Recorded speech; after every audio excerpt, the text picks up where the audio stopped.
Guys, it finally came. My new hard drive is here.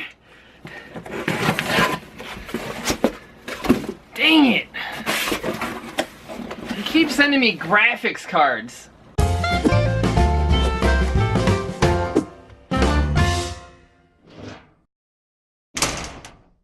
What is going on, guys? Jack is a Zombie here, and it is finally time. It is finally here. The GTX 1080 Ti, or Ti as some people call it. I'm gonna keep calling it the Ti.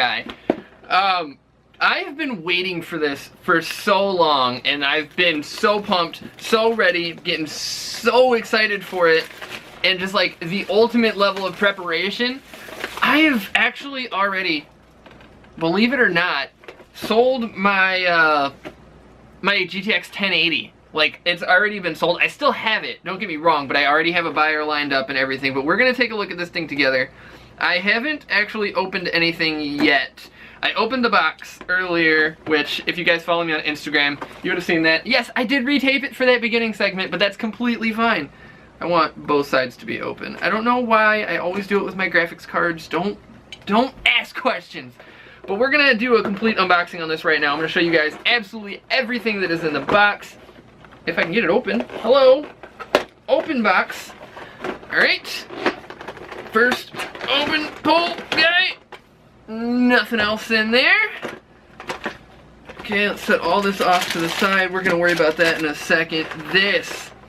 This is the important piece right here. Yes! 1080 Ti. Let's take him out and let's just take a look at it. Whoa! Founders Edition card, of course, because the different manufacturers haven't started putting out their cards yet, but look at that thing. Oh, baby, it's gonna take a peek at everything here. It's what the offside looks like. It's got 3 HDMI, I believe they are 2.0, and a display port. They got rid of the DVI-D to make the venting for the blower a little bit wider, and then of course it's got the GeForce GTX logo, which lights up. Can we please get a focus job on that? Whoop. Kinda. And it has, instead of just the 8-pin, now we have an 8-pin plus a 6 for the power, and then of course they still have the regular backplate that they had on the old one. Still looks wonderful. Not complaining about that at all. I don't mind just the plain black backplates. Also in the bag we have 2 Molex to what looks to be a 6-pin connector. I will not be using that. We have the EVGA graphics card user guide. Wonderful thing to have. Again, not really something that I'm going to be needing.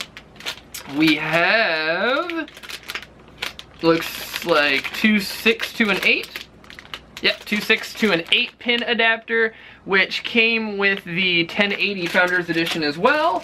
They now, since they have gotten rid of the DVI-D port, or DVI-I, I don't know which one it is, the DVI port, either way, they have, instead of having this guy, which they used to include, which is a DVI to VGA-D sub, they now include this thing, which is a DVI to HDMI, and that is to, or HDMI to DVI, and that's because they got rid of the DVI.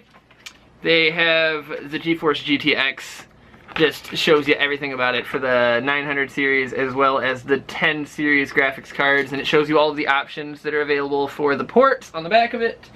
We have the Enthusiast built stickers. We have one in black and we have one in white. And it looks like, as with every other graphics card from NVIDIA, we have a poster, which, holy crap, that thing is massive. It says EVGA, trying to see, make sure I'm all in frame here. Superior Warrior. Nice, nice, nice. However, what is in the box is just a small portion of what this video is going to be. I'm also going to directly compare it to my GTX 1080 on pretty much every benchmarking that I have with all of my games, as well as Unigine. I think I have Unigine Heaven. I'm going to compare all the benchmarks directly with that, using what I have in my system, which is 1866 megahertz, 16 gigabytes of Corsair Vengeance RAM, a i7 4790K at stock speeds, which is 4 gigahertz, 4 cores, 8 threads, and an MSI Gaming 5 motherboard. So, let's get to it. For the benchmarking, I used the exact same settings for all of the tests with each of the graphics cards, which was pretty much just the highest presets for each game, 1920 by 1080 resolution set to exclusive full screen, and a refresh rate of 60 frames per second, although I do want to specify that VSync was not on for any of these tests, just to avoid any types of frame caps. Oh, and all of these numbers are in frames per second value, just so we're clear. I started out with Deus Ex Mankind Divided, and I would like to say that damn does this game on Ultra really suck the life out of your frame rate. When I ran the benchmark with DX11, the 1080 had a minimum of 14.4 frames per second, a maximum of 27.3, and an unplayably low 20.2 frames on average. Even the 1080 Ti struggled to keep up, with its minimum dropping all the way down to 20.2, its maximum getting a decent boost up to 38.8, and the average settling at 28.6. I'd consider anything above 30 frames per second playable, although not quite enjoyable, so this would probably work for most people. I ran the same Deus Ex benchmark with DX12 and saw pretty much the exact same scores. The 1080 with a minimum of 13.5, maximum of 27 on the dot, and the average right around 20. The 1080 Ti was right there with it, with a minimum of 20.4, maximum of 38.6, and an average of 28.5. Guess I'll still be playing this game on a lower setting. Next up was Cry Primal, where everything performed smooth as butter on both cards. The minimum for the 1080 was 67 frames per second, the maximum just over 100, leaving the average at 90. Although I will say that a lot of movement in-game can give an occasional visible hiccup either way with the 1080. For some reason that I haven't quite figured out though, the minimum of the 1080 Ti was lower than the 1080s, going all the way down to 63, although it could have just been a fluke because the maximum was well into the hundreds and the average was 96, beating both numbers from the 1080. Recon Wildlands is my newest game, so of course I included it in my testing. This is a game that teeters right at that sweet point with both cards. The 1080 gave a minimum of 48, a maximum of 62.9, and averaged out to about 55 frames even. I feel like maybe this game in benchmark is a bit more CPU dependent because the 1080 Ti didn't seem to take too much of a lead over its little brother, giving only a very small amount of frames all across the board. I'm not going to make these numbers pop in one at a time, because these changes aren't really that dramatic, and, well, you can read. What, you expect me to spoon feed you everything? The last benchmark I ran was Unigine Heaven on its extreme preset, then switched it to custom mode just to set the resolution to 1080 and make sure that I gave it an exclusive full screen playback.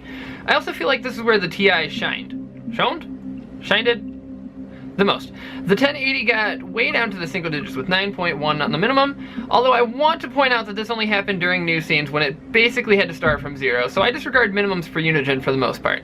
The maximum cranked all the way up to 225.4 frames per second, leaving the average at a crisp 103.9. The 1080 Ti was putting a slap down on the 1080 though, keeping the minimum above 30 frames the entire time. Its maximum touched the mid 250s, and the average was more than double of what most people's monitors can handle. I feel like most people probably have a 60 Hz monitor. 60 plus 60 is 120. It was over 120. That being said, Unigine also gives a score to each test, where the 1080 got a 2617, and the 1080 Ti made it look like a chump by scoring 3,426. Considering the fact that that's all the benchmarking tools that I have, I'm going to leave this video here, but that's completely fine because I also have a lot of gaming that I want to do to test this thing out. So, thank you guys so very, very much for watching. I hope you enjoyed the video. I love and appreciate every single one of you, and I will see you guys in the next one. Bye!